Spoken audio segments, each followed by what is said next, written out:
Je me plais souvent à établir un parallèle entre l'acteur et l'avocat.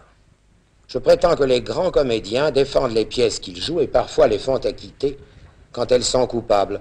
Et j'estime qu'un grand avocat, en atténuant la culpabilité d'un criminel et en ébranlant à ce propos la conviction des jurés, alors qu'il est lui-même convaincu du contraire, j'estime, oui, qu'à ce moment-là, le grand avocat est un grand comédien.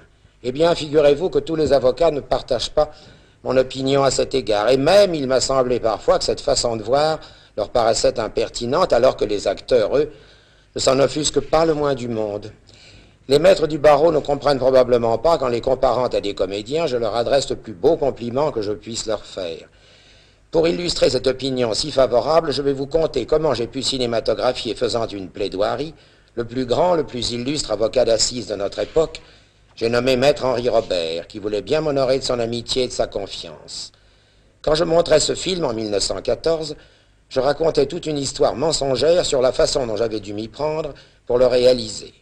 Je racontais que la chose s'était faite au palais de justice d'une ville de province, je racontais que je m'étais servi d'un appareil minuscule de prise de vue, je racontais que Maître Henri Robert n'en était pas informé, en un mot, je mentais sur toute la ligne. Henri Robert m'avait dit, vous raconterez la vérité quand je ne serai plus là. Hélas, il n'est plus là, mais sa fille, qui était présente le jour où j'ai pris ce film, veut bien m'autoriser à dire aujourd'hui la vérité. Cela s'est passé tout bonnement dans la cour de sa maison au boulevard Pereire. Nous avions fait pendre un rideau de la fenêtre du premier étage, nous avons placé une table auprès de ce rideau, et comme elle était un peu basse, nous avons mis les 4 pieds de cette table sur 4 bidons renversés. Puis Maître Henri Robert a bien voulu passer sa robe. Ensuite, il a placé devant lui sur la table quelques papiers, parmi lesquels se trouvait un cahier de Moleskine, et enfin il a plaidé. Combien il est regrettable que je n'ai pas eu la possibilité d'enregistrer ces paroles.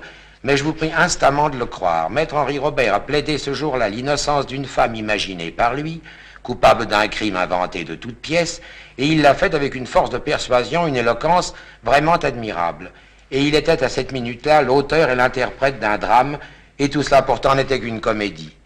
Lorsqu'il eut terminé, nous en avons souri tous les deux. J'ai cependant voulu savoir ce qu'était ce cahier qu'il avait sous les yeux et qu'il semblait consulter de temps à autre. Il le prenait à témoin de l'innocence de sa cliente. Il disait « La preuve est là, messieurs ». Eh bien, ce livre, ce cahier, pris au hasard par lui sur son bureau, n'était autre que le livre de sa cuisinière. Or, j'ai vu faire à mon père des tours de force de cette espèce, et j'espère ne calomnier ni la mémoire de l'un ni la mémoire de l'autre en les comparant l'un à l'autre.